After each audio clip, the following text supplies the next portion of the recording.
बहुत समय पहले की बात है। एक राज्य में बड़े धूमधाम से राजा की बेटी का विवाह होने वाला था। महल चारों ओर से सजाया गया था।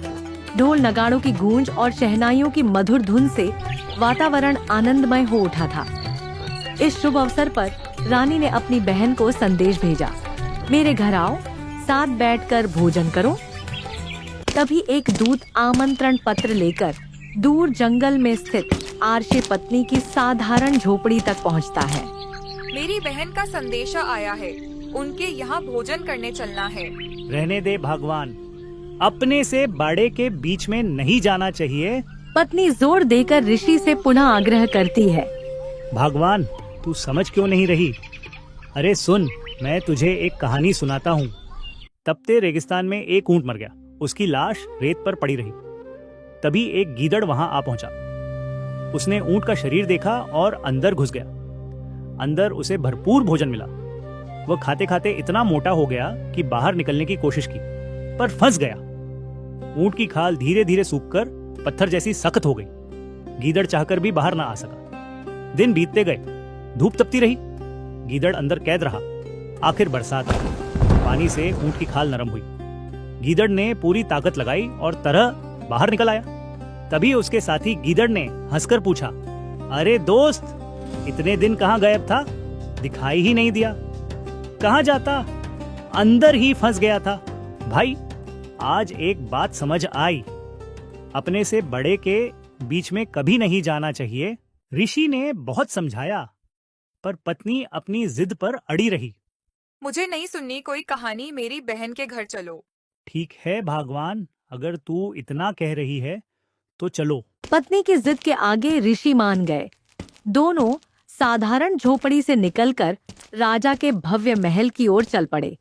रास्ते भर ऋषि चुप रहे, लेकिन पत्नी के चेहरे पर उत्साह साफ झलक रहा था। आखिरकार वे महल पहुंचे, जहां सोने चांदी के बर्तनों में 36 पकवान परोसे गए थे।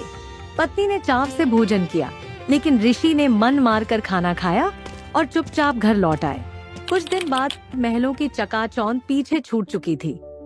अब ऋषि और उसकी धर्मपत्नी फिर से लौट आए थे। अपनी कुटिया की शांत देहरी पर जहां न वैभव था न सोने चांदी, बस थी साधना की निःशब्द शांति। स्वामी, राजाओं के यहाँ कितना वैभव है, हमारे पास तो कुछ भी नहीं है। देवी, सच्चा वैभव धन संपत्ति में नहीं, संतोष और भक्ति में है। पर स्वामी, हमें भी बुलाना चाहिए। रिश्ते नाते ऐसे ही चलते हैं। अगर हम नहीं बुलाएंगे तो लोग क्या कहेंगे? पत्नी के आग्रह पर ऋषि ने मन मारकर राजा को निमंत्रण भेजने का निश्चय किया। ऋषि का दूत महल पहुंचा। दरबारियों ने संदेश लिया और राजमहल के भीतर पहुंचाया। राजा ने मुस्कुराकर कहा, वाह, ऋषि ने हमें बुलाने का साहस किया है। अच्छा, अब देखना है वो अपनी छोटी सी झोपड़ी में हमारे लिए किस प्रकार का आतिथ्य करता है। राजा ने घमंड से कहा, अब उस ऋषि को नीचा दिखाऊंगा। हजारों सैनिकों संग चलूंगा। देखता हूँ वह कहाँ से हमें भोजन कराता है। शंखनाद गूंजे, घोड़ों की टापें धरती हिलाने लगी।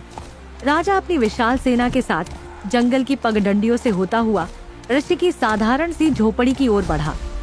उधर ऋषि शांत भाव से ध्यान में बैठे थे। उनकी सुरति स्वर्गलोक में लगी, जहां से प्रकट हुई दिव्य कामधेनु गाय और उतरा स्वर्णिम महाशिविर। ऋषि ने आकाश से संतों और ऋषि मुनियों को आमंत्रित किया, ताकि अभिमानी राजा और उसकी सेना सच्चे वैभव का दिव्य दर्शन कर सके। राजा गुस्से से तमतमाता हुआ ऋषि की साधारण सी झोपड़ी तक पहुंचा। उसके पीछे हजारों सैनिकों की सेना थी, पर ऋषि के आदेश पर वे कुछ दूरी पर ही ठहर गए।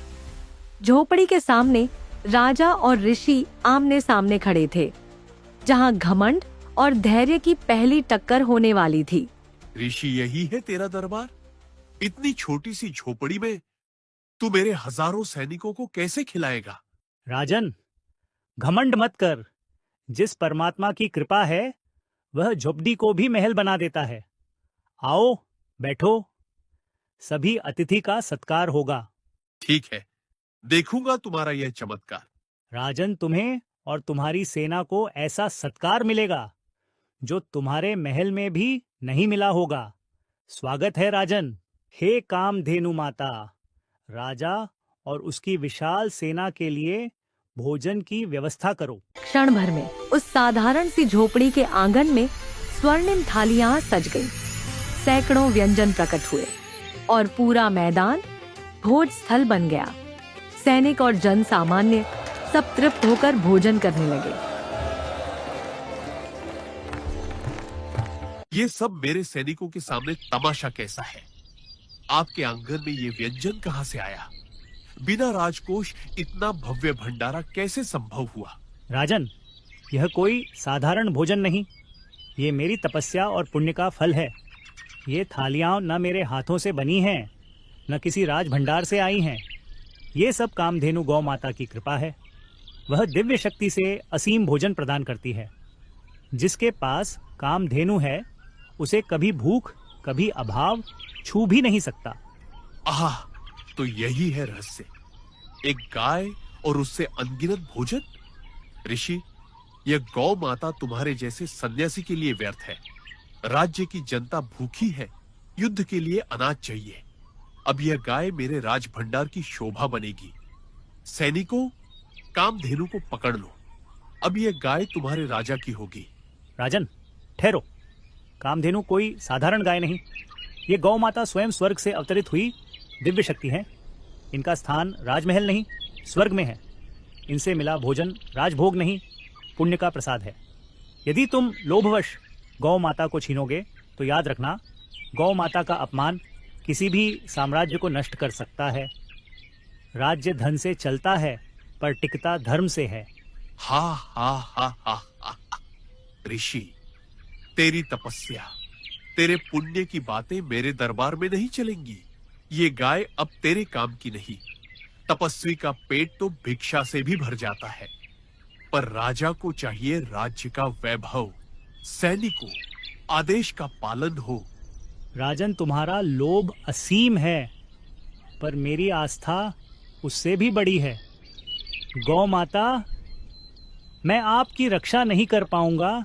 आपसे प्रार्थना है, आप इस पृथ्वी को छोड़कर स्वर्ग लौट जाइए। जैसे ही ऋषि ने कामधेनु से कहा, अब आप स्वर्ग चली जाइए, गाय आकाश में उड़ने लगी।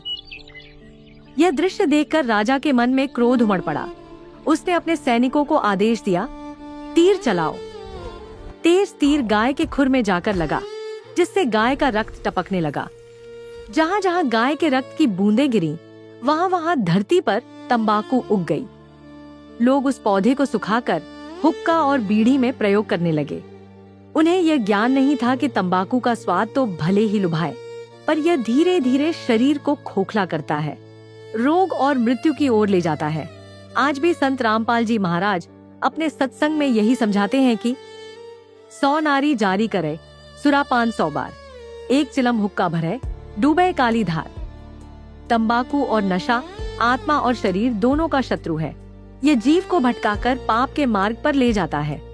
जो व्यक्ति तंबाकू का त्याग कर सच्चा भक्ति मार्ग अपनाता है, वही वास्तविक सुख और मोक्ष प्राप्त कर सकता है।